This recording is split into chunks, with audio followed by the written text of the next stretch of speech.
अरे चुकली या वाट ज्याची त्याला तुझं दार र, ज्याला नाही जगी कुणी त्याचा तू आधार र.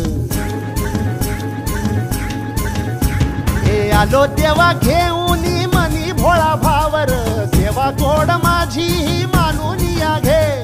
नाही मोठं मागण नाही कुळी हावर, बापा वाणी माया तुले कराला दे. अरे डोई तुझ्या